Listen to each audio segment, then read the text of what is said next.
Hello everybody, a little different video this time.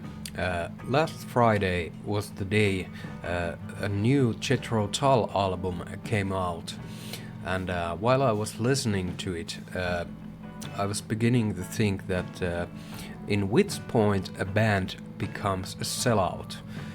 I doesn't I don't mean like Jethro Tull.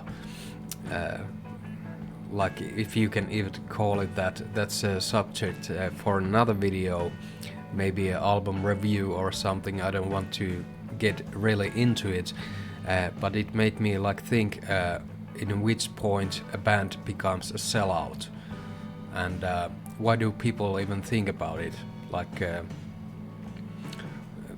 Could it be if a band it changes their sounds or changes their style or whatever? In which point does it happen?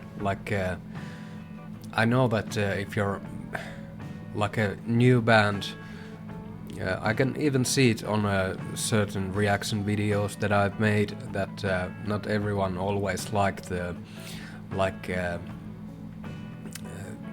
way the band is going, or it's been it's easy for me to speak about for Jethro Tull, for example, because I know a lot about the subject, and it's like a band who has which has changed their style in every album almost, or every second album, and somehow always made it work.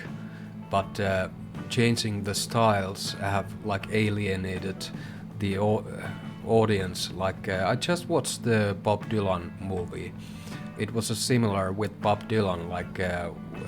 He got known as a folk singer, but he wanted to do other stuff as well, other type of music, and while he was doing it, it alienated the whole folk audience from his fan base. In which point and why does that happen, and why do we as fans of a band, if you in anything, if you just keep doing the same thing, if you work out, for example, if you do the same thing over and over again, it doesn't get you anywhere, and it gets a bit boring, especially while making music. You can't or you can. Some bands I don't know, AC/DC, for example, they have a really recognizable sound, and it's been like that for as long as they've been making music, and there's no need to change that in a way. But if some other bands like to explore or do other type of music, I'm really up for it. I'm always interested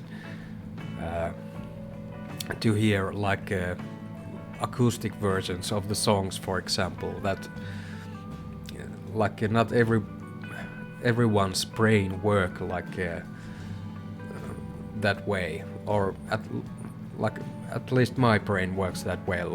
I can hear, if I hear a song, I can hear multiple versions of it.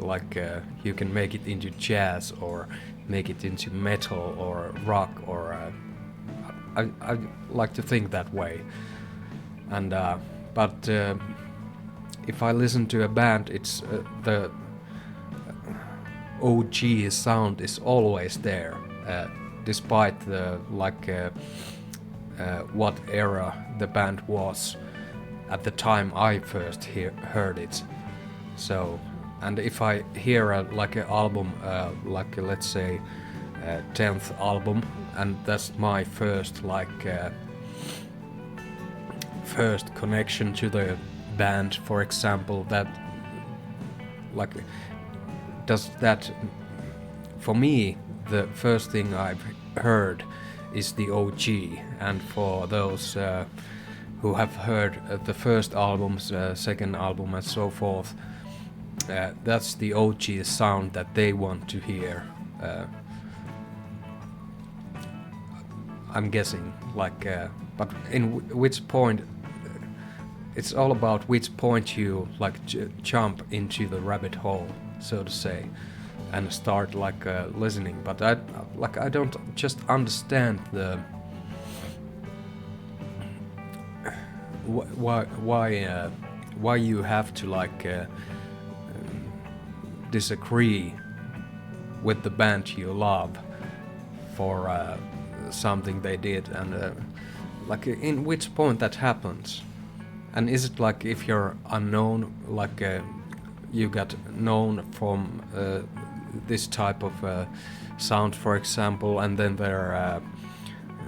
the music thing goes big, you go big, and you start getting like all these producers and sound engineers and all that can actually make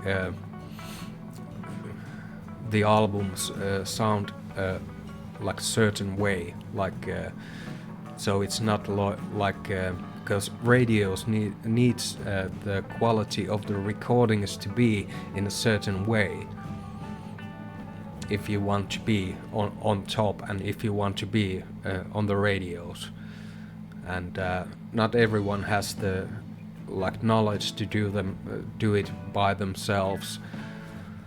And I know that producers think in a certain kind of way, and they have to think about, that's their job, they think about what's things that are like selling. So in a way, it's, if you play with the words, it's kind of a like selling out, but it's something you need to like do if you want to be successful in the music business, I think. And you can't take the OG feel to it. And like sounds don't define band. The band defines the band. Like even though like albums these days, most of the albums are quite similar to each other sound-wise, especially the music you hear from the radios, but that's why like the live acts are playing a big part of the band. Of course, you're not making any music just by making any money.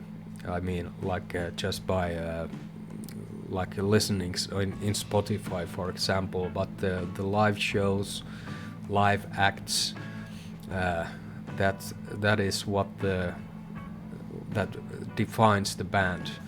And somehow some bands can manage to get that like live energy. I don't mention any bands, but capture that live energy on the record, despite of the sounds as well. Like it's very rare, but it happens to this day.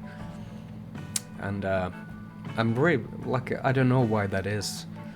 It just I guess it's the music magic, and why some bands just don't like manage to catch it. They might be like the album is like tip top, but when you go see them live, it doesn't like live for the expectations what you heard. Like that's a really bad thing. And yeah, like, and why I talk about this whole subject, because well, I have to go to the Jethro Tull for a bit, because Ian Anderson, the lead singer, is the only one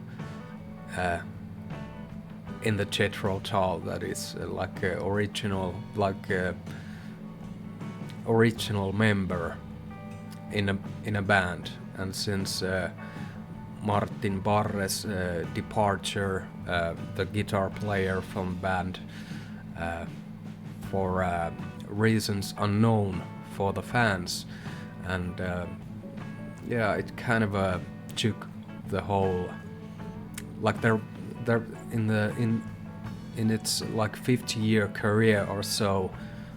I've always loved it, and there's been like I can't even remember how many members. Others are passed away, and just others they keep changing the setup in the band. But always there was like Ian Anderson, Martin Barr, the two OGs, and I think to call a band, you need at least two members. Otherwise, it's just artists. Like Anderson went with two previous albums, I think, were like Ian Anderson and Jethro Tull, or something like that. It's just for me, it's kind of it is kind of a sellout thing to do, I think, to use the name of the band, which isn't like there anymore, you know. Like Anderson is of course big part songwriter and the lead singer and so forth, but anyways, why just not go with your own name if you decided to go on that road? So yeah, that sort of thing. And it made me think about the whole subject of selling out. And yeah, I think that goes not only with the music, but the movies, art, anything you do, really. So what are your thoughts about the subject? When does a band become a sellout, or does it, or is it just a person's own opinion about it, or what do you think? I'm really interested to hear, so let me know in the comments, and I will see you on the next one. Take care, bye bye.